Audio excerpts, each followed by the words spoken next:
Chào mừng bạn đến với kênh Tách Trà kể chuyện. Lưu ý video được tạo dựng và lồng tiếng bởi AI. Video chỉ mang tính chất giải trí và phục vụ cộng đồng. Ngày đầu tiên tôi xuyên không. Con riêng đã bưng thuốc độc. Đi đến trước mặt tôi. Mưu phản đoạt vị. Chu di cửu tộc, nhìn hoàn cảnh xa lạ. Tôi nhớ lại trong sách viết khi lớn lên nó sẽ mưu phản. Mẫu thân, người bệnh rồi. Uống thuốc đi. Ha ha ha ha. Hài Nhi, lại đây. Có phải con cảm thấy giết ta, rồi giết luôn người cha hồ đồ của con, đoạt lấy gia sản nhà họ Cố, sau đó kéo một đội quân đi mưu phản, là có thể báo thù rửa hận, bước lên ngôi hoàng đế sao?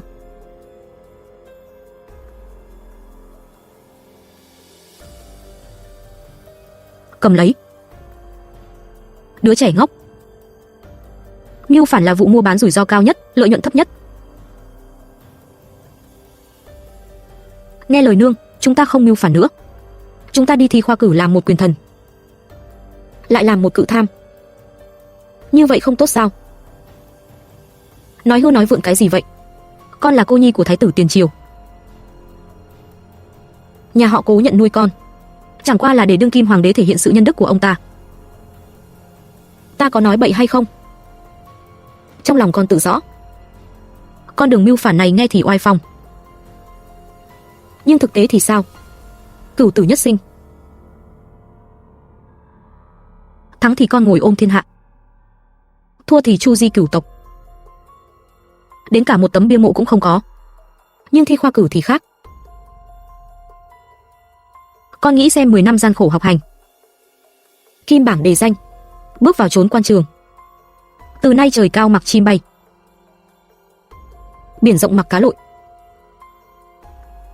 Kẻ nào con nhìn không thuận mắt, viết một đạo tấu chương dâng lên, khiến hắn mất quan cách chức, xét nhà lưu đày.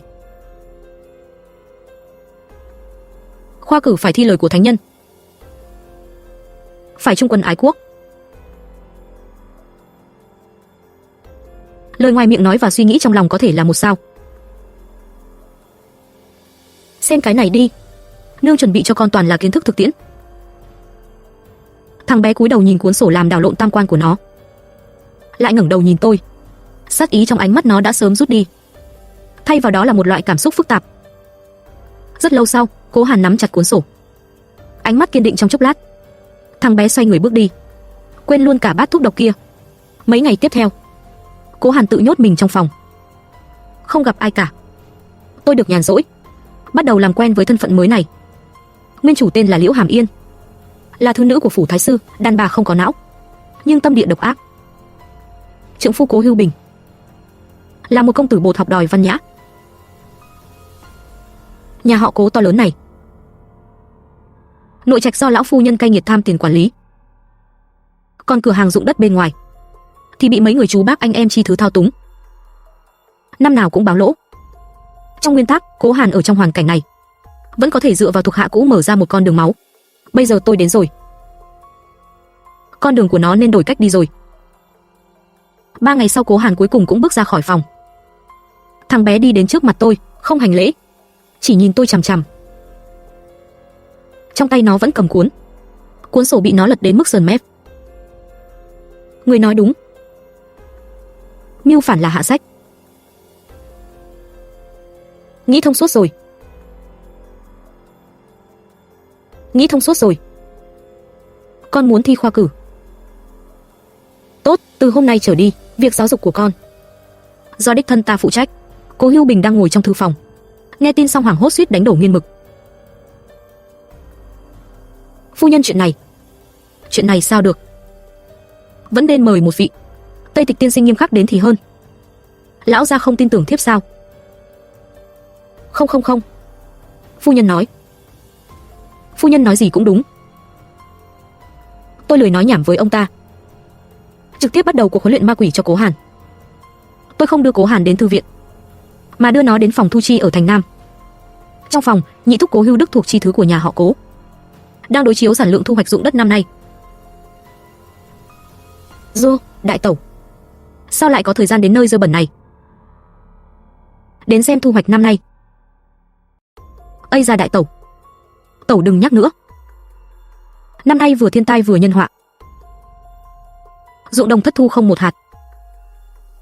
Tôi còn phải bù vào không ít bạc đây này. Tôi mỉm cười, ra hiệu bằng ánh mắt bảo Cố Hàn đi xem sổ sách.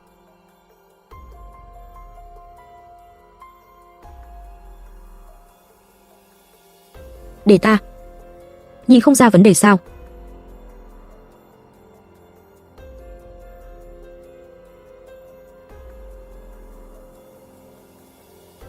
Thế à? Nhị thúc, cháu nhớ nhà chúng ta. Mảnh ruộng nước ở thành Tây kia, năm ngoái mỗi mẫu thu hoạch 3 thạch.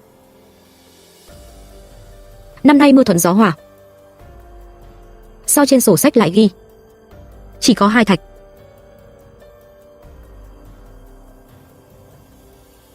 Có thể là bọn tá điền lười biếng rồi.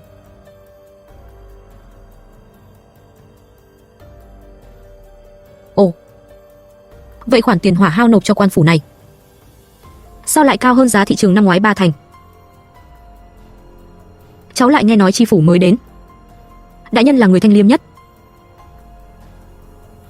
nhưng cấm cấp dưới thu thêm hỏa hao.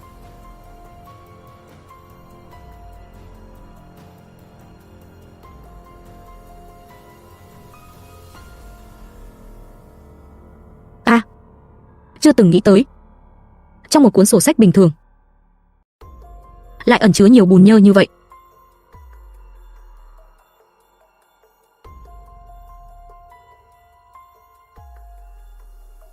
Đại tẩu, tôi sai rồi. Tôi không dám nữa.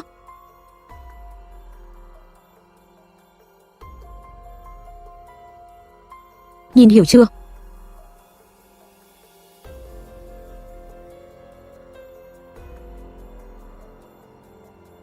Hài Nhi ghi nhớ. Văn chương của thánh nhân là viên gạch gõ cửa để con thi đỗ công danh. Nhưng những thứ này, một con số là có thể khiến một gia đình tan cửa nát nhà. Một tờ văn thư là có thể khiến một mảnh đất đổi tên đổi họ. Đây chính là sức mạnh của ngòi bút. Kiểu tham ô như nhị thúc của con là hạng bét nhất. Sơ hở trăm bề. Cao thủ thực sự có thể biến giả thành thật, khiến người ta tra cũng không tra ra được. Môn học vấn này gọi là thuật chế hành. Xử lý xong Cố Hưu Đức, tôi lần theo manh mối, lần lượt gõ đầu những kẻ thuộc chi thứ đang nắm giữ sản nghiệp nhà họ Cố. Tôi gõ đầu hết một lượt. Tôi bảo Cố Hàn cầm tất cả sổ sách, đối chiếu từng khoản một. Thằng bé rất thông minh, suy một ra ba, rất nhanh đã biến thành chuyên gia tra sổ sách. Sổ sách giả của các chú bác không có chỗ ẩn nấp. Tôi không dồn họ vào đường cùng, chỉ bắt họ nhả lại cả vốn lẫn lời số bạc đã tham, nôn ra, sau đó thu hồi quyền quản lý sản nghiệp về lại trong tay mình. Lão phu nhân nhà họ Cố tức đến mức nằm liệt giường, chỉ vào tôi mắng là một mầm tai họa. Tôi trực tiếp sai hạ nhân khóa cổng viện của bà ta lại.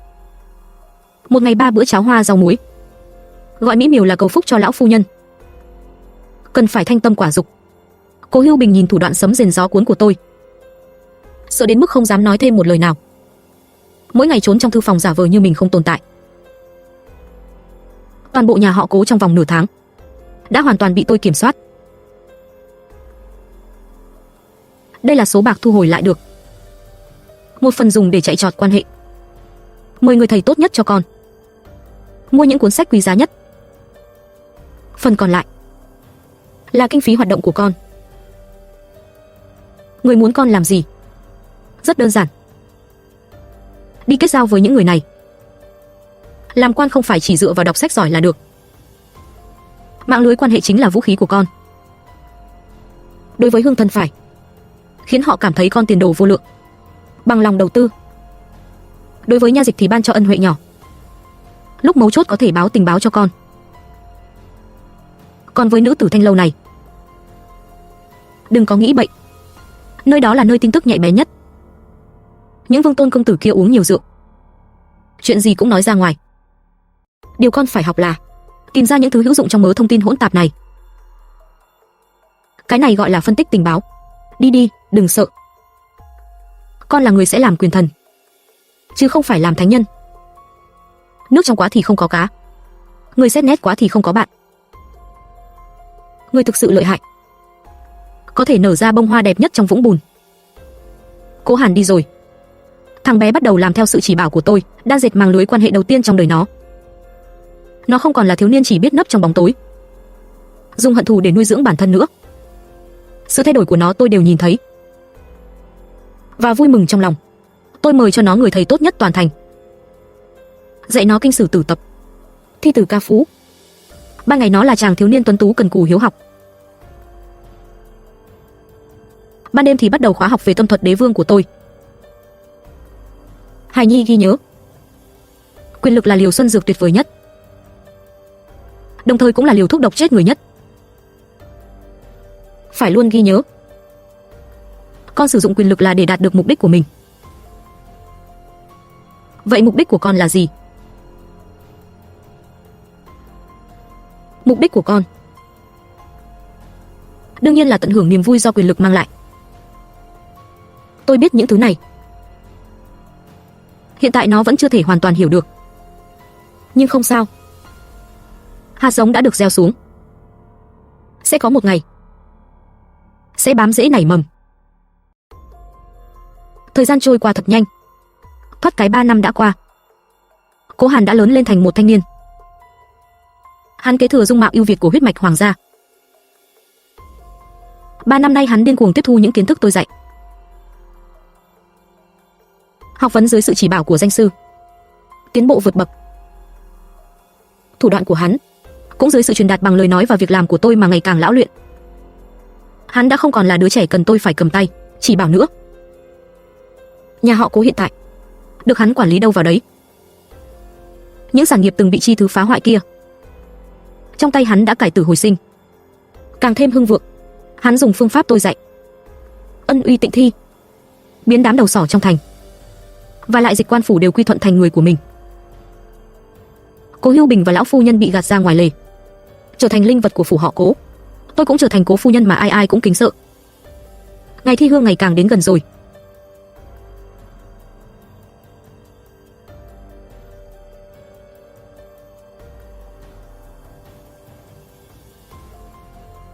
Ngày kia là thi hương rồi. Chuẩn bị xong chưa?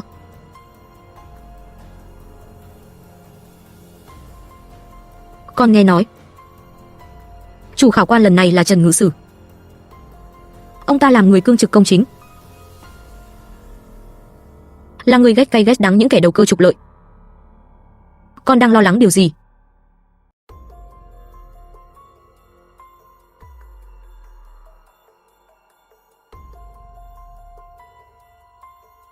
Hàn Nhi, con vẫn chưa học được đến nơi đến chốn. Ta dạy con, không phải bảo con đi đầu cơ trục lợi, mà là để con ở dưới bất kỳ quy tắc nào cũng đều có thể tùy cơ ứng biến.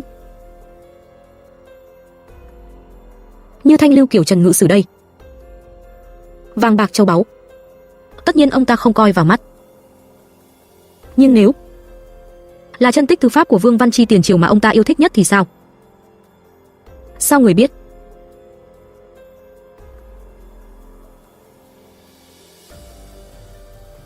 Ta không những biết ông ta thích Vương Văn Chi,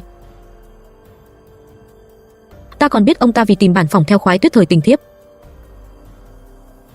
mà đã tìm kiếm 5 năm rồi. Và chân tích thực sự lại nằm ngay trong khố phòng nhà chúng ta.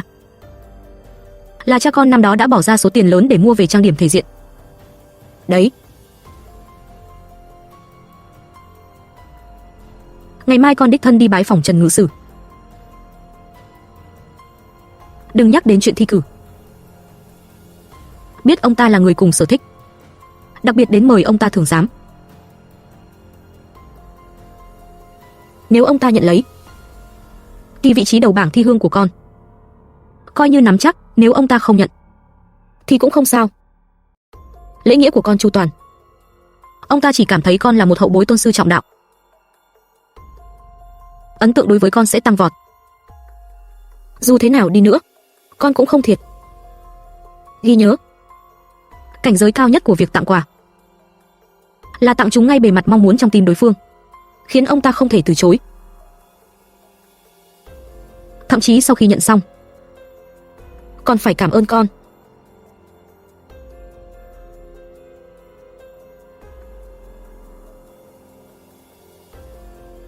Mẫu thân. Con hiểu rồi.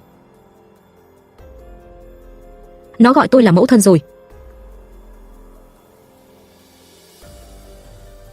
Tiếng mẫu thân này tôi đã đợi 3 năm. Kết quả thi hương không có gì hồi hộp cả. Cố Hàn đỗ giải nguyên. Trần Ngự Sử ở nhiều dịp khác nhau đều khen ngợi bài văn của Cố Hàn không dứt, khen ngợi hắn có tài kinh thiên vĩ địa. Không ai biết phía sau chuyện này là công lao của bức khoái Tuyết Thời Tình. Thiếp. Tên tuổi của Cố Hàn trong chốc lát đã lan truyền khắp Giang Nam. Vô số bái thiếp được gửi vào nhà họ Cố. Có người đến chúc mừng, có người đến bắt quàng làm họ, còn có không ít người muốn gả con gái cho hắn. Bây giờ vẫn chưa phải lúc. Con đường của con là ở kinh thành, không phải ở chốn Giang Nam nhỏ bé này. Mùa xuân năm thứ 2, chúng tôi khởi hành lên kinh, tham gia kỳ thi hội. Phu nhân.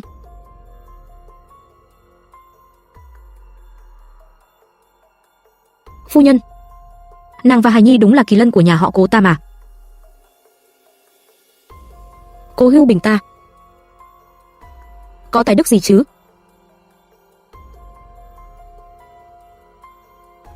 Bà chuẩn bị xong chưa?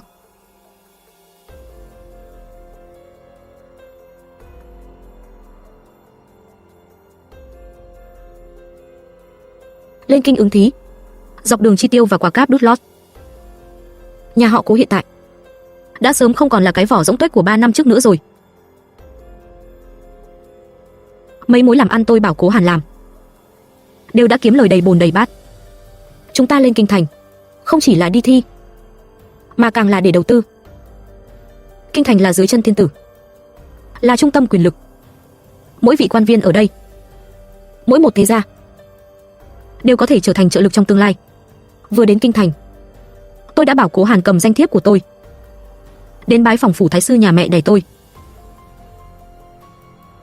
Ông bố thái sư kia của tôi năm xưa gả đứa con gái do vợ bé sinh ra là tôi đến Giang Nam.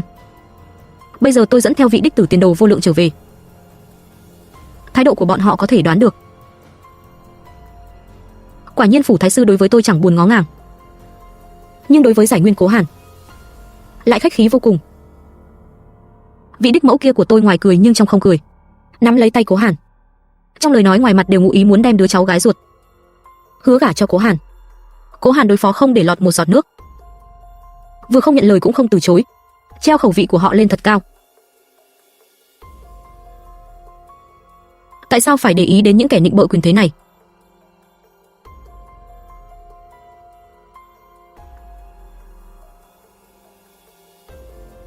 Bởi vì họ có giá trị lợi dụng. Thái sư là thủ phụ đương triều, môn sinh lại trải rộng khắp triều đình. Có tầng quan hệ này ở đây, con ở kinh thành có thể bớt đi rất nhiều rắc rối.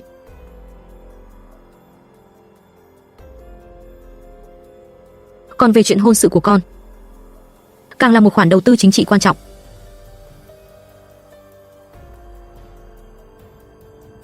Cưới ai, không cưới ai, đằng sau đều là sự trao đổi lợi ích. Bây giờ con chỉ cần làm cho họ cảm thấy có cơ hội, khiến họ trở thành người để con lợi dụng. Đợi khi đôi cánh của con đủ cứng cáp, muốn cưới ai chẳng phải là chuyện trong một lời nói của con thôi sao?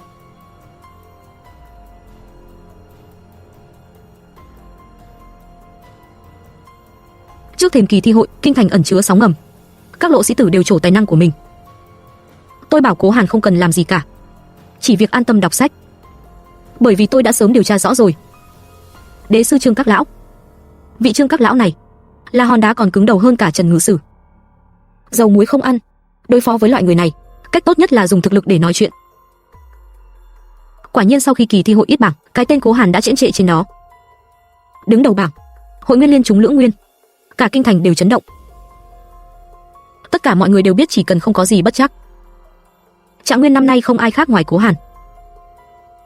Đêm trước kỳ thi đình, tôi gọi Cố Hàn vào phòng. Tôi không bàn luận về thời chính sách luận với Cố Hàn, cũng không bắt Cố Hàn học thuộc lòng kinh điển. Tôi chỉ hỏi Cố Hàn một câu, Hàn Nhi, con biết đương kim thánh thượng để tâm nhất là điều gì không? Là người Mãn tộc ở phương Bắc, hay là thủy hoạn ở phương Nam, đều không phải. Điều ông ta để tâm nhất là chiếc ghế rồng dưới mông ông ta ngồi có vững hay không. Hoàng đế đa nghi, đặc biệt kiêng kỵ những thiếu niên anh tài đó. Con phải biết tỏ ra yếu kém trước mặt hoàng đế. Vậy con phải làm thế nào? Giấu dốt. Khi thi đình con không thể biểu hiện quá xuất sắc, cũng không thể quá kém cỏi. Sách luận phải viết cho thật đẹp, nhưng quan điểm phải trung dung. Ở phần cuối của bài văn, phải bày tỏ sự cung kính vô hạn của con đối với thánh thượng. Phải khiến ông ta cảm thấy tất cả tài hoa của con đều sẵn lòng phục vụ cho ông ta. Vị trí Trạng Nguyên quá chói mắt, chúng ta không cần. Thứ chúng ta cần là một danh thứ, vừa có thể để con tiến vào Hàn Lâm viện, lại không khiến con trở thành cái đích cho mọi người chỉ trích. Bảng nhãn hoặc thám hoa là sự lựa chọn tốt nhất. Tôi biết với sự kiêu ngạo của Cố Hàn, từ bỏ danh hiệu Trạng Nguyên dễ như trở bàn tay là một sự dần vặt. Nhưng tôi phải khiến Cố Hàn hiểu, cây cao chịu gió lớn, mộc tú vu lâm, gió tất sẽ thổi gãy. Đôi khi lùi một bước là để tương lai có thể tiến 100 bước.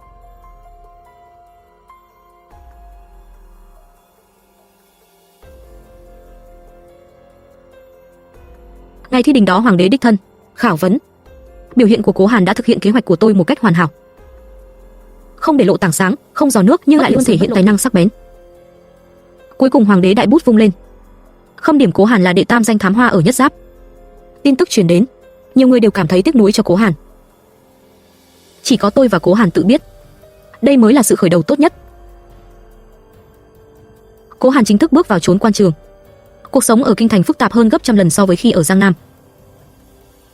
Nơi đây là trung tâm vòng xoáy của quyền lực, mỗi một bước đi đều phải cẩn thận từng ly từng tí. Phủ thái sư thấy Cố Hàn chỉ là một thám hoa, mà không phải Trạng Nguyên, thái độ đã lạnh nhạt đi rất nhiều. Vị đích mẫu kia cũng không còn nhắc đến chuyện hôn sự nữa. Tôi được nhàn nhã. Cố Hàn trải qua chuỗi ngày ở Hàn Lâm viện cũng không dễ dàng gì. Đồng liêu phần lớn là con cháu thế gia, mắt cao hơn đỉnh đầu, ha ha ha. Đối với một kẻ không có gia thế như Cố Hàn, là dân quê mùa từ Giang Nam đến, bị chèn ép đủ đường cả công khai lẫn ngấm ngầm. Họ để Cố Hàn làm những việc vật vã nhất, có công lao thì tranh nhau tiến lên, có lỗi lầm thì để Cố Hàn gánh chịu. Cố Hàn mấy lần suýt nữa không nhịn được mà phát tác, đều bị tôi cản lại. Vội gì chứ, đây là chuyện tốt. Chuyện tốt, đương nhiên rồi. Bọn họ coi con là quả hồng mềm, mới có thể thả lỏng cảnh giác với con. Việc con cần làm bây giờ không phải là tranh giành cao thấp với bọn chúng nhất thời, mà là đem những công việc tẻ nhạt nhất trong tay con làm cho đến mức hoàn mỹ. Hàn Lâm viện là nơi nào chứ? Là kho lưu trữ hồ sơ của Đại Xương triều. Trong đống giấy vụn cũ kỹ đó chứa đựng vô số bí mật, sự thăng trầm giáng chức của quan viên, sự hưng suy của các gia tộc, thậm chí cả những bí mật của hoàng gia. Con hãy khắc sâu tất cả những thứ này vào trong lòng. Sẽ có một ngày, những thông tin tưởng chừng như vô dụng này sẽ trở thành vũ khí chí mạng nhất của con. Cứ để bọn chúng đắc ý trước đã. Nhảy càng cao, ngã sẽ càng đau. Chúng ta có thừa thời gian để từ từ chơi với chúng. Cố Hàn nghe xong lời tôi, liền tĩnh tâm lại, không phàn nàn và tranh cãi với người khác nữa, lặng lẽ kiên nhẫn chờ đợi thời cơ săn mồi. Cố Hàn đem toàn bộ hồ sơ của Hàn Lâm viện lật qua lật lại một lượt, mang lịch sử hàng trăm năm của Đại Xương triều, cùng với lý lịch của các vị quan viên và bối cảnh đều học thuộc long gu trong lòng. Sự nhẫn nhịn và tài năng của Cố Hàn cũng dần dần lọt vào mắt của một số người có tâm. Trong số đó có thất hoàng tử đương triều, cũng là vị hiền vương không được sủng ái nhất, Lý Lan. Lý Lan là một vị hoàng tử không có dã tâm gì, suốt ngày lượn lờ trốn thi tử thư họa, lại có chút hợp duyên với Cố Hàn. Hai người thường xuyên ở cùng nhau bàn luận học vấn, dần dần trở thành bạn bè, có thể kết giao sâu sắc. Nhưng đừng chọn phe phái. Nay vị trí thái tử vẫn chưa được định, mấy vị hoàng tử tranh đấu đến mức một mất một còn. Chúng ta hiện tại căn cơ chưa vững, vội vàng chọn phe chỉ sẽ trở thành vật hy sinh. Vị thất hoàng tử này thoạt nhìn không màng thế sự, ngược lại là đối tượng kết giao an toàn nhất. Ghi nhớ, trước khi cục diện trở nên rõ ràng, sách lược tốt nhất là không đắc tội với bất kỳ ai và giữ một chút khoảng cách với mọi người. Cố Hàn cho là rất đúng. Nhưng một bước ngoặt lại xảy ra vào một thời điểm không ai ngờ tới. Hoàng đế muốn biên soạn một bộ sử sách tiền triều. Hàn Lâm viện phụng chỉ sắp xếp tài liệu. Đây là một công trình đồ sộ và vô cùng vụn vặt. Không ai muốn nhận công việc cực khổ này. Cuối cùng, mớ hỗn độn này nghiễm nhiên rơi xuống đầu Cố Hàn. Các đồng liêu đều đợi xem trò cười của Cố Hàn. Họ lại không biết rằng, đây chính là cơ hội mà tôi và Cố Hàn đã chờ đợi từ lâu. Cố Hàn đã dùng trọn một tháng trời, sắp xếp kho tài liệu chất cao như núi một cách đâu ra đấy. Không chỉ như vậy, Cố Hàn còn từ một cuốn tạp ký nhỏ bé không có gì nổi bật phát hiện ra một bí mật động trời. Từng có một vị thân vương chiến công hiển hách, vì mưu nghịch mà bị xét nhà chém cả nhà, mà chứng cứ Cố Hàn tìm được lại lờ mờ chỉ hướng đó là một vụ án oan. Kẻ mưu nghịch thực sự là một người khác, và hung thủ đó chính là ông ngoại của đương kim thái tử. Trấn Quốc Công quyền thế ngập trời. Khi Cố Hàn đem phát hiện này nói với tôi, tay tôi cũng khẽ run lên. Tôi biết cơ hội của tôi và Cố Hàn đã tới. Phát hiện này tạm thời không được động đến. Tại sao? Đây là cơ hội tốt nhất để lật đổ thái tử mà. Không, bây giờ vẫn chưa phải lúc. Thái tử căn cơ thâm hậu. Trấn Quốc Công nắm trong tay binh quyền, chỉ bằng một chứng cứ mỏng manh trong cuốn tạp ký, căn bản không thể động đến họ. Hành động vội vàng báo lên chỉ đánh rắn động cỏ, còn kéo chính chúng ta vào đó. Quả bom này chúng ta phải nắm chặt trong tay, chờ đến thời khắc mấu chốt nhất mới ném ra ngoài. Mặc dù Cố Hàn không hoàn toàn hiểu, nhưng hắn lựa chọn tin tưởng tôi. Cố Hàn lấy bản chứng cứ đó, cẩn thận giấu nhẹ đi, sau đó trình lên tài liệu lịch sử đã được sắp xếp cho hoàng đế. Hoàng đế nhìn bản tài liệu đã sắp xếp kia, long nhan đại duyệt. Khi hoàng đế biết đây đều là công lao một mình Cố Hàn, thì càng thêm tán thưởng Cố Hàn. Cố Hàn, trẫm nhớ khanh là thám hoa lang của năm nay, tuổi trẻ tài cao, chịu khó làm việc. Rất tốt. Trưởng viện học sĩ của Hàn Lâm viện có mặt ở đó đang định gom công lao về phía bản thân. Cố Hàn thì chiếu theo câu trả lời mà tôi đã dạy hắn từ trước. Tất cả là nhờ hồng phúc của bệ hạ, thần chỉ là làm tròn bổn phận. Một câu nói vừa tâng bốc hoàng đế, lại vừa tỏ vẻ khiêm tốn của bản thân. Hoàng đế càng thêm hài lòng, lập tức hạ lệnh giao cho Cố Hàn toàn quyền phụ trách công việc biên soạn sử tự, đồng thời đề bạt Cố Hàn làm thị giảng quan Hàn Lâm viện. Tất cả đều ngớ người. Kể từ ngày đó, không còn ai dám coi thường Cố Hàn nữa. Địa vị của Cố Hàn trong Hàn Lâm viện đã vững chắc. Tôi liền mở một tử lâu sang trọng nhất ở kinh thành, tên là Thiên Hạ Lâu. Thiên Hạ Lâu không chỉ có món ăn mới lạ, phục vụ chu đáo, mà điều quan trọng hơn cả là nó trở thành một trung tâm trao đổi thông tin. Vương công quý tộc trong kinh thành, văn võ bách quan đều thích đến đây thiết yến. Rượu uống được 3 tuần, đồ ăn qua 5 vị, nhiều bí mật cơ yếu bất ngờ bị lan truyền ra ngoài. Tôi bảo Cố Hàn mang thất hoàng tử Lý Lan cũng mời đến Thiên Hạ Lâu. Lý Lan hết lời khen ngợi đạo kinh doanh của tôi.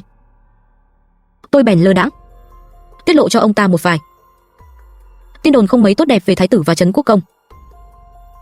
Chẳng hạn như con trai của Trấn Quốc Công hoành hành ngang ngược ở kinh thành ra sao, cưỡng đoạt dân nữ. Thái tử ở Đông cung sinh hoạt xa hoa vô độ thế nào, sủng ái lũ gian nịnh. Lý Lan là một người thông minh, nghe hiểu được ngụ ý của tôi, bắt đầu vờ như vô tình nhắc đến những chuyện này trước mặt hoàng đế. Một lần hai lần có thể chưa tin, nhưng nói nhiều rồi, hạt giống hoài nghi sẽ được gieo xuống. Hoàng đế bắt đầu âm thầm phái người điều tra thái tử và Trấn Quốc Công, còn tôi thì thông qua mạng lưới tình báo Thiên Hạ Lâu này đưa từng bản mật thám cực kỳ đúng lúc vào tay ông ta. Mọi chuyện đều đang tiến hành theo kế hoạch của tôi. Ngay lúc thái tử và Trấn Quốc Công bị sự đa nghi của hoàng đế làm cho sứt đầu mẻ chán, một người không tưởng được đã xuất hiện ở kinh thành. Nam chính trong tiểu thuyết nguyên tác, thiếu niên tướng quân Lâm Chiêu Viễn. Lâm Chiêu Viễn phụng chỉ áp giải sứ đoàn ngoại tộc vào kinh. Tôi biết đối thủ thực sự của Cố Hàn đã tới. Lâm Chiêu Viễn con người này thanh liêm chính trực, hội tụ tất cả những đức tính tốt đẹp theo ý nghĩa truyền thống. Quả nhiên Lâm Chiêu Viễn vào kinh không lâu đã nảy sinh xung đột với người thuộc phe thái tử. Khởi nguồn là con trai út của Trấn Quốc Công phi ngựa trên phố, làm bị thương một bách tính. Lâm Chiêu Viễn đi ngang qua trực tiếp bắt người lại. Người của phủ Trấn Quốc Công đến đòi người, bị Lâm Chiêu Viễn ném cho một câu vương tử phạm pháp, cùng chung tội với thứ dân để chặn họng lại. Chuyện này làm rất lớn, cuối cùng ầm ĩ đến trước mặt hoàng đế. Phe của thái tử dĩ nhiên là liều mạng bảo vệ người, còn các vị hoàng tử khác lại mừng rỡ xem trò vui, thuận tiện giẫm thái tử một cước. Cố Hàn vẫn luôn lạnh lùng đứng ngoài quan sát.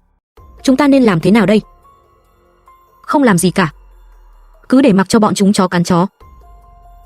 Thế nhưng Lâm Chiêu Viễn con người này không hề đơn giản. Hắn là một thanh đao tốt, nhưng hiện tại thanh đao này đang nằm trong tay người khác. Việc chúng ta phải làm là đợi hắn lẻ loi một mình, Kết quả cuối cùng của sự việc này là mỗi bên nhượng bộ một bước. Hoàng đế để xoa dịu Trấn Quốc Công, chỉ phạt con trai Trấn Quốc Công 3 tháng bổng lộc, cấm túc nửa năm. Còn để biểu dương sự cương trực thẳng thắn của Lâm Chiêu Viễn, thì thưởng cho Lâm Chiêu Viễn không ít vàng bạc. Thoạt nhìn cả nhà đều vui vẻ, nhưng tất cả mọi người đều hiểu, mối thù giữa Lâm Chiêu Viễn và phe thái tử coi như đã kết thành, và Lâm Chiêu Viễn cũng vì chuyện này được rất nhiều quan lại ngôn quan thanh lưu xưng là đồng đạo. Lâm Chiêu Viễn trở thành một thế lực mới nổi trong triều đình. Hôm nay thất hoàng tử Lý Lan tới tìm Cố Hàn. Ông ta mang đến một tin tức: hộ bộ thượng thư vì tham ô bị điều tra, vị trí đã bị bỏ trống. Đây là một chức béo bở, đồng thời cũng là một vị trí then chốt. Các phe phái trong triều đều để mắt đến vị trí này, tranh giành đến vỡ đầu chảy máu cũng không dừng. Ta hy vọng Khanh có thể giúp ta một tay, để người của ta ngồi vào vị trí đó. Đổi lại sự báo đáp, ta sẽ giao vị trí hộ bộ thượng thư cho Khanh.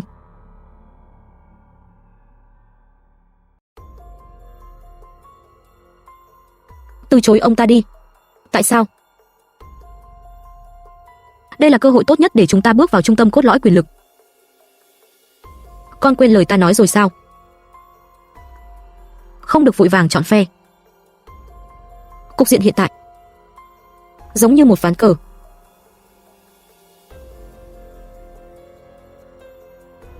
Một khi chúng ta chọn phe, sẽ trở thành cái gai trong mắt cái gai trong thịt của đối phương. Huống hồ gì vị trí hộ bộ thượng thư này lúc này chính là một hố lửa. Ai ngồi lên đó cũng đều phải đối mặt với một mớ bòng bong khổng lồ. Cho nên việc chúng ta cần làm không phải là đi đoạt vị trí này, mà là nhường nó cho kẻ thù của chúng ta.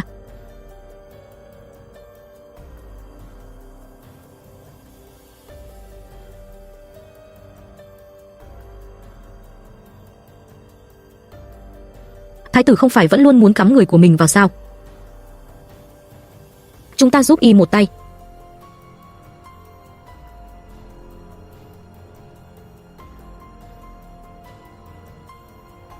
Mấy ngày tiếp theo, Cố Hàn trên triều đình trở nên năng động bất thường. Hắn tận dụng sự thuận tiện của việc biên soạn sử sách, nhiều lần trình bày tầm quan trọng của hộ bộ trước mặt hoàng đế.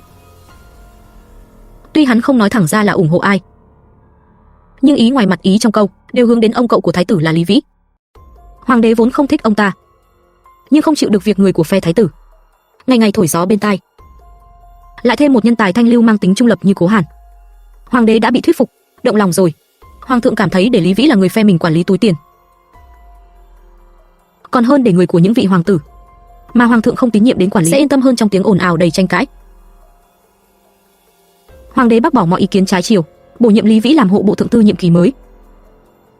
Tin tức truyền đi, đảng thái tử vỗ tay ăn mừng. Tất hoàng tử Lý Lan thì tức giận muốn đập vỡ cả cái chén. Ông ta tìm Cố Hàn chất vấn vì sao lại phản bội mình.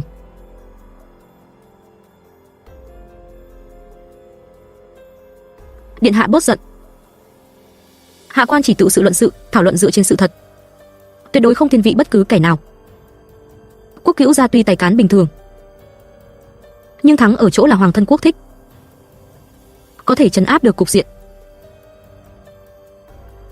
Thời kỳ phi thường, hành sự phi thường mà. Những lời ông ta nói thực sự quá lọt tai, đường hoàng danh chính. Lý Lan tuy rằng tức giận, lại cũng không thể bới móc ra được chỗ nào sai trái. Lý Vĩ vừa nhậm chức, quả nhiên không làm cho phụ kỳ vọng của mọi người. Ông ta làm cho hộ bộ trở nên ô uế trướng khí, cắm thêm tâm phúc, bài xích những kẻ bất đồng ý kiến. Nhất thời thiên hạ oán thán dậy đất. Tôi bảo những tiên sinh thuyết thư ở thiên hạ lâu bịa những chuyện này thành chuyện vui, lan truyền khắp hang cùng ngõ hẻm của kinh thành. Quốc Cữu gia kia phải đào đất sâu 3 thước, bách tính khổ không thể tả nha.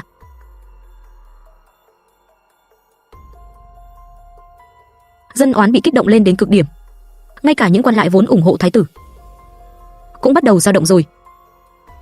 Và lúc này Lâm Chiêu Viễn đứng ra, hắn ta liên danh với mấy chục vị ngự sử dâng một đạo tấu chương, liệt kê 10 đại tội trạng của Quốc Cữu Lý Vĩ, mũi nhọn trực tiếp chĩa vào thái tử đứng sau y. Đạo tấu chương này trên triều đình nổ tung như cái nồi lẩu. Phe đảng thái tử dĩ nhiên toàn lực phản kích, nói Lâm Chiêu Viễn ngậm máu phun người, là cố ý dọa người, là do các hoàng tử khác phái tới phá rối. Trên triều đình lại một phen ầm ĩ không thể giải quyết nổi. Hoàng đế bị cãi nhau làm cho đau đầu, nhất thời cũng không đưa ra được quyết định. Nhưng Lý Vĩ suy cho cùng vẫn là cậu của thái tử, động đến ông ta chẳng khác nào tát vào mặt thái tử. Đúng ngay lúc dương cung bạt kiếm này, Cố Hàn dâng lên tấu chương của mình. Tấu chương của hắn không dài, nhưng sức nặng lại còn nặng hơn bức vạn ngôn thư của Lâm Chiêu Viễn. Bởi vì cuốn sổ sách đính kèm trên đó đã ghi lại kể từ khi Lý Vĩ thượng nhiệm, mỗi một khoản chi tiêu không bình thường của hộ bộ và mỗi một lượng bạc chảy vào Đông Cung. Những chứng cứ này đều do tôi thông qua màng lưới tình báo của Thiên Hạ Lâu thu thập từng chút một, sau đó được một kẻ tinh thông tính toán sổ sách như Cố Hàn sắp xếp chỉnh lý ra. Trên điện Kim Loan yên lặng như tờ, ánh mắt của tất cả mọi người đều đổ dồn lên người Cố Hàn. Người vốn luôn im lặng kiệm lời trên triều đường, giờ phút này lại trở thành trung tâm quyết định hướng đi của cơn bão. Hoàng đế nhìn vào cuốn sổ sách nọ, mặt mày tái mét. Thái tử quỳ bên dưới, sợ run lẩy bẩy như cái sàng. Quốc cữu Lý Vĩ thì trực tiếp ngã liệt xuống đất. Cố Hàn, Khanh có chắc chắn những khoản mục này là sự thật? Thần xin lấy thủ cấp trên cổ để đảm bảo, chữ chữ đều là thật. Người đâu? Lôi Lý Vĩ xuống, giam vào thiên lao tra xét triệt để. Tất cả những người có liên quan đều nghiêm trị không tha. Thái tử cấm túc ở Đông Cung, đóng cửa tự xét lỗi lầm, không có chỉ ý của trẫm, không được bước ra ngoài nửa bước.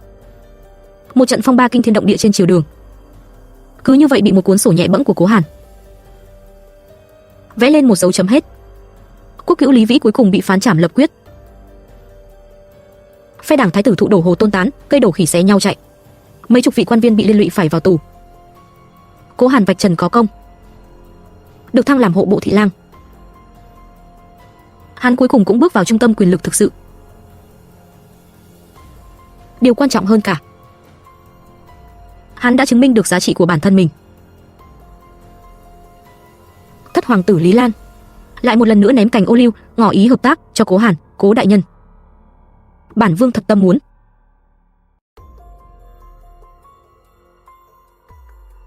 Và Lâm Chiêu Viễn cũng đối với kẻ không e ngại gian nan như Cố Hàn bảo rằng hôm nào phải uống say một bữa. Cố Hàn làm theo lời tôi dặn, giữ một khoảng cách không xa không gần đối với cả hai bên. Bây giờ hắn đã có được con bài của riêng mình, không cần phải dựa dẫm vào bất kỳ ai nữa.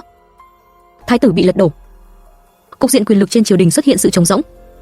Mấy vị hoàng tử còn lại vì muốn tranh đoạt chỗ trống này càng đấu đá kịch liệt hơn, còn tôi và Cố Hàn thì trốn ở giữa tầm bão, lạnh lùng nhìn bọn họ. Vì cái vị trí cao cao tại thượng kia mà liều mạng đến sứt đầu mẻ chán. Bây giờ con còn muốn mưu phản nữa không? Mẫu thân dạy đúng, đùa bỡn quyền thuật so với đao to búa lớn còn thú vị hơn nhiều. Tôi nhìn hắn, một kế hoạch điên rồ hơn chậm rãi hình thành trong lòng tôi. Cố Hàn sau khi làm hộ bộ thị lang, bài toán hóc búa đầu tiên phải đối mặt là làm sao bù đắp sự thiếu hụt của quốc khố. Đây là một ván cờ chết, không tăng thuế thì quốc gia không thể vận hành. Trên triều đình vì chuyện này cãi nhau hơn nửa tháng. Hoàng đế ném luôn cái đề toán khó này cho Cố Hàn. Cố Hàn nhốt mình trong thư phòng dòng dã 3 ngày 3 đêm. Ngày thứ tư hắn cầm một bản kế hoạch đến tìm tôi. Tên của bản kế hoạch này rất lạ, gọi là Quan Sơn Hải giữ Diêm Thiết chuyên mại cải cách sách. Không tồi, đều biết tham tiền rồi. Kế hoạch của Cố Hàn, tư tưởng cốt lõi rất đơn giản. Cầm lấy những món làm ăn hái ra tiền, ví dụ như muối, sắt, trà, rượu, tất cả thu về quốc hữu, do triều đình thống nhất kinh doanh và buôn bán. Làm như vậy, vừa đảm bảo được nguồn thu tài chính của đất nước, lại có thể tránh được thương nhân tích trữ đầu cơ, gây lũng đoạn nhiễu loạn thị trường. Cái cách này khả thi, nhưng con đã nghĩ tới chưa? Như vậy sẽ động chạm tới lợi ích của ai? Diêm Thương, thương nhân muối, Thiết Thương, thương nhân cùng những thế gia đại tộc bám rễ chằng chịt ở phía sau họ sao? Đúng thế. chặn đường tài lộc của người khác như giết cha mẹ người ta. Một khi chính sách này của con được tiến hành, chắc chắn sẽ vấp phải sự phản đối điên cuồng của bọn họ. Đến lúc đó thứ con phải đối mặt không chỉ đơn thuần là kẻ thù trên triều đình nữa đâu. Vậy phải làm sao? Làm sao á? Đương nhiên là tìm một kẻ thay con chịu tội rồi. Không phải, là tìm một đồng minh cùng chung chí hướng, cùng nhau tiến hành việc này. Lâm Chiêu Viễn rất thích hợp đó. Lâm Chiêu Viễn? Hắn có đồng ý không? Hắn sẽ đồng ý, vì chính sách này của con là việc lớn có lợi cho nước cho dân. Điều này hoàn toàn phù hợp với lý tưởng chính trị của Lâm Chiêu Viễn. Và hắn cũng cần hộ bộ thị lang là con, cung cấp sự ủng hộ trên phương diện thực thi chính sách. Hai người, một người đóng vai mặt đỏ, một người đóng vai mặt trắng. Hắn phụ trách xông pha chiến đấu ở tuyến đầu, khua chiêng gõ mõ, vẫy cờ reo hò. Bất luận thành bại ra sao, đối với chúng ta đều có lợi.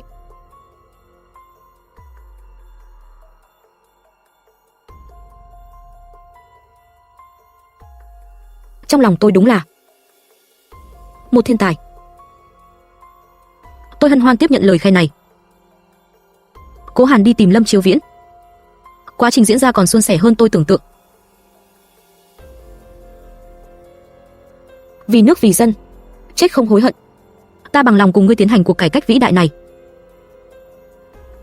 Lâm tướng quân đại nghĩa. Cố mỗ khâm phục.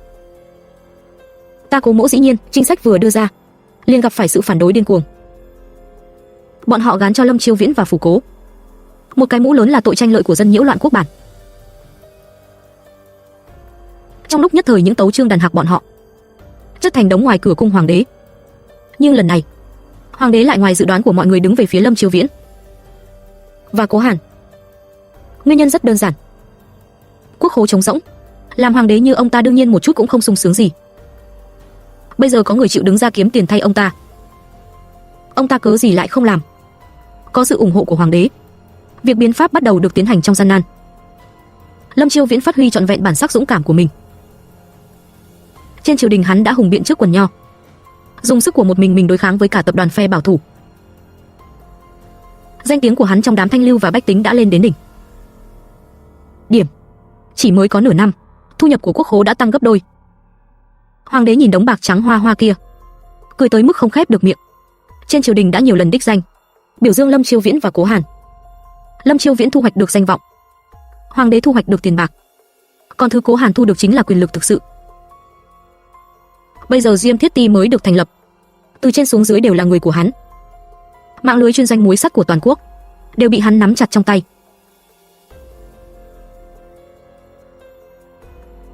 Đây không chỉ là một công cụ gom tiền đơn thuần, mà càng là một mạng lưới tình báo trải rộng khắp toàn quốc, bắt đầu bước lên vị trí của một quyền thần nắm giữ huyết mạch kinh tế. Tất cả những điều này đều được hoàn thành dưới sự bảo vệ bởi vầng sáng chính nghĩa của Lâm Chiêu Viễn. Lâm Chiêu Viễn coi Cố Hàn là chiến hữu có cùng chung chí hướng. Hoàng đế đối với Cố Hàn lại càng coi trọng. Đám hoàng tử đang dắp tâm muốn tranh đoạt ngai vị cũng càng ra sức bán mạng lấy lòng hắn. Đến cả lão cha thái sư kia của tôi cũng chai mặt, phái người tặng trọng lễ, lại một lần nữa nhắc tới chuyện liên hôn. Tôi bảo Cố Hàn cứ nhận lấy lễ vật, chuyện hôn sự thì vẫn cứ kéo dài thời gian. Dạ. Bây giờ chúng ta đã có dã tâm lớn hơn. Gần đây Giang Nam bị lũ lụt, lưu dân đổ xô vào kinh thành.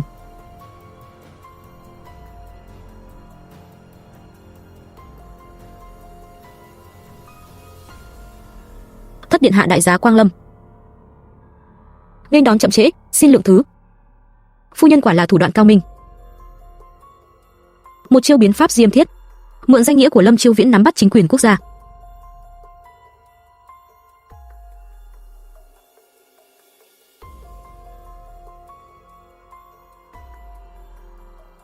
Minh nhân không nói lời mờ ám. Thái tử đã bị phế, mấy huynh đệ đấu đá nhau sống chết không thôi.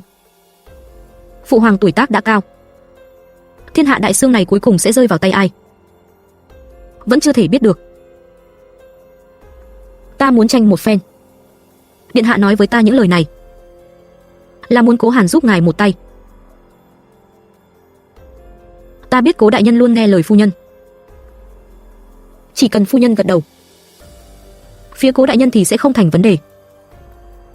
Ta cần tiền, cần người, cần sự ủng hộ trên triều đình. Và những thứ này Cố đại nhân hoặc là phu nhân cô đều có thể cho ta. Sự tình thành công, ta hứa Cố đại nhân sẽ là nội các thủ phụ, dưới một người trên vạn người. Và phu nhân người sẽ được phong cáo mệnh nhất phẩm đương triều, hưởng vinh quang vô thượng. Điện hạ,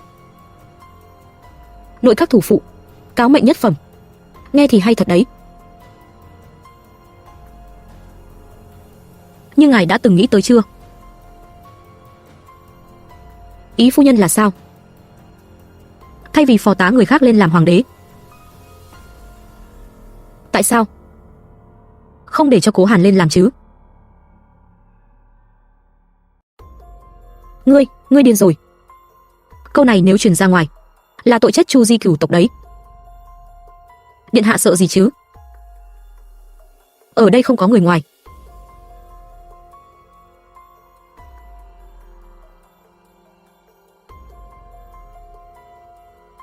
Ta rất hận ông ta. Nhưng ông ta họ Cố chứ không họ Lý. Chuyện đó có quan trọng không?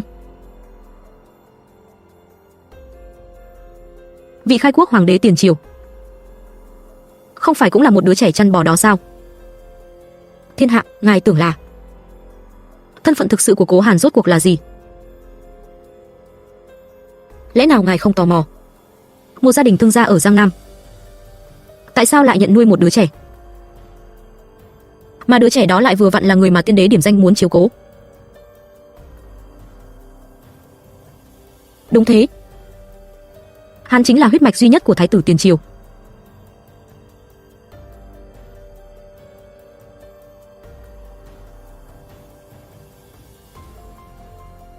Cho dù là vậy, thì đã sao? Tiền triều đã vong, dân tâm đã định. Chỉ dựa vào một thân phận viển vông mà đòi thay triều đổi đại, đúng là kẻ si nói mộng. Đương nhiên là không chỉ dựa vào một thân phận, mà còn phải trông vào điện hạ ngài nữa.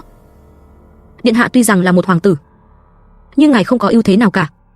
Ngài muốn bước lên ngôi vị kia chỉ có thể đi nước cờ mạo hiểm. Và chúng tôi chính là cơ hội lớn nhất của ngài. Ngài thử nghĩ xem nếu chúng ta hợp tác.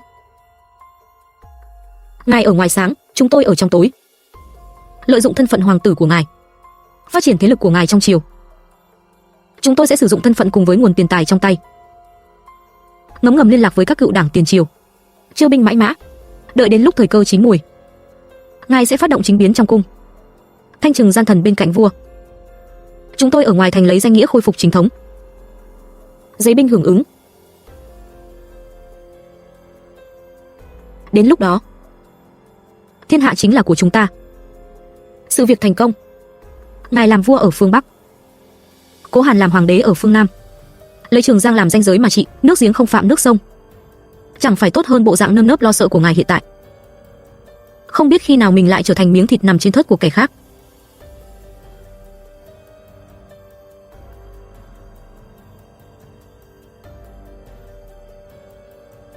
Mẫu thân, người nắm chắc mấy phần? 5 phần.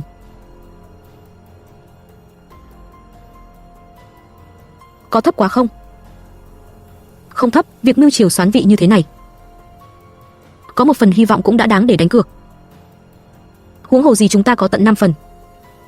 Chúng ta ở trong tối, kẻ thù ở ngoài sáng. Bọn họ vẫn còn đang đấu đá sống chết vì ngai vị đó.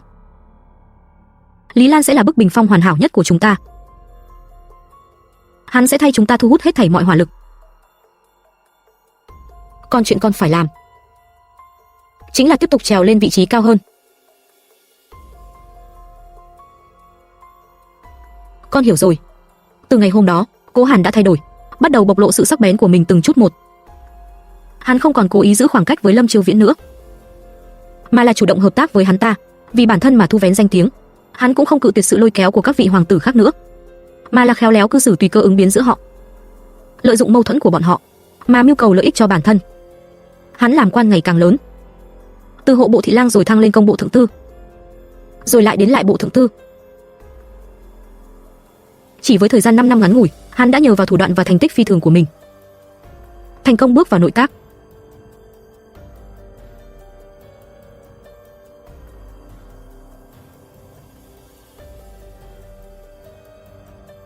Ta đồng ý hợp tác với các người. Hợp tác là lối thoát duy nhất của ngài. Bây giờ chúng ta cần chờ đợi. Chờ đợi thời cơ có thể khiến cho toàn bộ đại xương này long trời lở đất.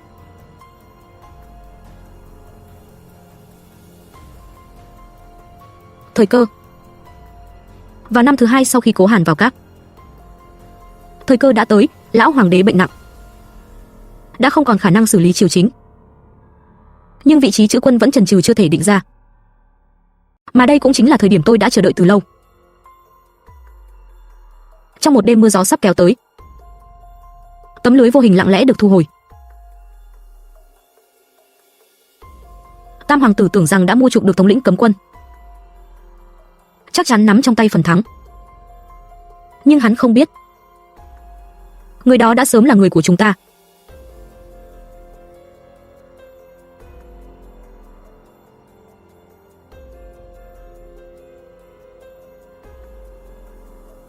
Buông ta ra, các người dám.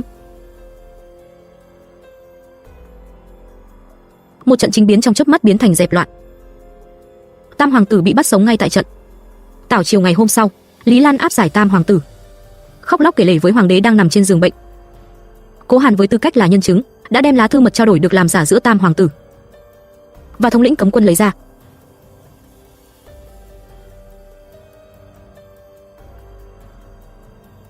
Nghịch tử, phế làm thứ dân, giam cầm cả đời.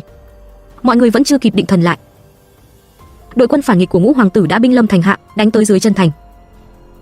Báo, quân phản nghịch Ngũ hoàng tử đã đánh đến dưới thành. Hắn dương cao cờ hiệu thanh trừng gian thần, tuyển bố Lý Lan và Cố Hàn là gian thần.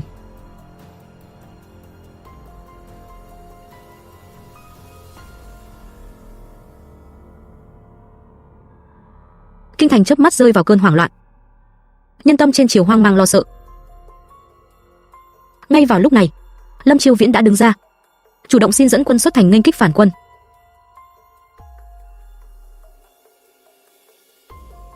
Tôi bảo Cố Hàn trên triều đường hết sức ủng hộ Lâm Chiêu Viễn, đồng thời giao cho hắn chỉ huy số quân đội kinh thành vừa mới thu thập được. Lâm Chiêu Viễn cảm động đến rơi nước mắt, kích động khẳng khái xuất thành nghênh địch.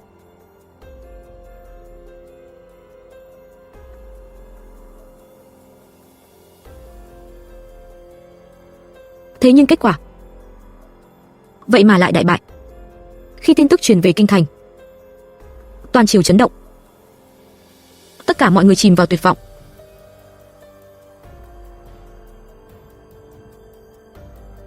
Đúng vào lúc này, Cố Hàn lâm nguy nhận mạng, được bổ nhiệm làm tổng chỉ huy phòng ngự kinh thành. Hắn bước lên lầu thành, đối mặt với đám phản quân dưới thành và dân quân đang hoảng sợ không an tâm bên trong thành. Hắn có một buổi diễn thuyết đủ để ghi vào sử sách. Hắn dùng nỗi sợ hãi trần trụi nhất để kích phát dục vọng cầu sinh của mọi người. Sau đó mở quốc khố đem toàn bộ của cải bên trong mang ra. Giữ được thành, đống vàng này chính là của các vị. Không giữ được, tất cả mọi người sẽ gặp tai ương. Dưới giải thưởng lớn ắt có dũng phu. Dục vọng cầu sinh cộng thêm việc tiền tài tung ra,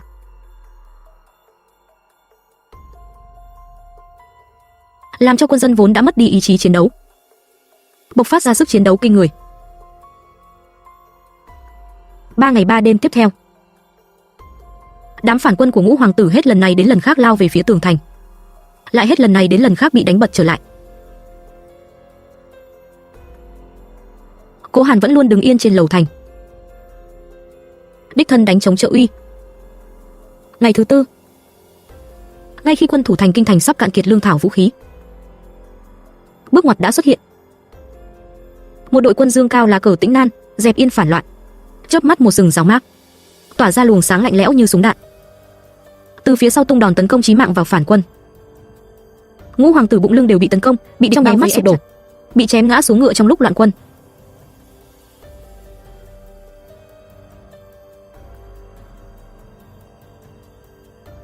Lúc tướng lĩnh của đội đại quân kia cởi mũ bảo hiểm xuống, lộ ra khuôn mặt giống Cố Hàn đến 7 phần. Tất cả mọi người đều sững sờ kinh ngạc. Đó là Trấn Nam Vương của tiền triều.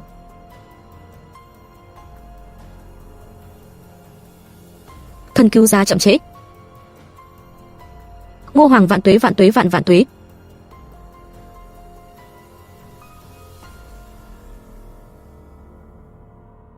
Bình thân. Tiền triều đương kim. Tiền triều đã mất. Từ hôm nay trở đi, trẫm là chi chủ của thiên hạ. Niên hiệu Khai Nguyên. Lão hoàng đế sau khi nghe tin Ngũ hoàng tử binh bại và kinh thành đã giải vây, trực tiếp băng hà. Thần Lý Lan cung nghênh tân quân.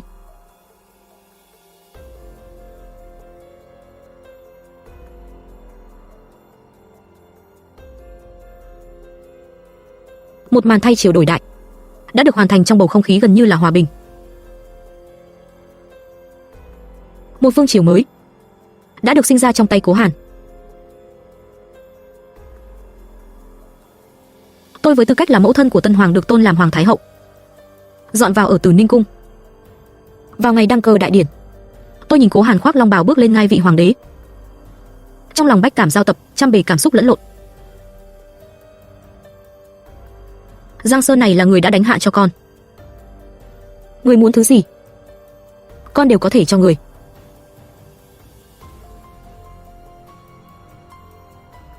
Người muốn Thủy Liêm thính chính, cũng chưa hẳn là không được. Ta đối với việc xử lý những tấu chương vụn vặt như lông gà vỏ tỏi đó, một chút hứng thú cũng không có. Làm hoàng đế thì được, nhưng đừng làm một vị hoàng đế tốt. Nước trong quá thì không có cá. Việc con phải làm là cầm lấy tài phú của thiên hạ, nắm thật chặt ở trong tay mình. Dùng những đồng tiền này để nuôi đội quân tinh nhuệ nhất, làm bất kỳ việc gì con muốn. Lịch sử là do kẻ chiến thắng viết nên. Chỉ cần bách tính có cơm ăn, con chính là thiên cổ nhất đế. Mẫu thân, con hiểu rồi. Nhìn bóng lưng rời đi của hắn, tôi biết nhiệm vụ của mình đã hoàn toàn kết thúc rồi. Cảm ơn và hẹn gặp lại. Cảm ơn cả nhà đã ủng hộ mình nha. Nếu thấy video hay thì nhớ bấm like và đăng ký kênh, giúp mình có thêm động lực cày video mới nhé. Đừng quên nhấn chuông thông báo để là người xem đầu tiên nha. Bye bye.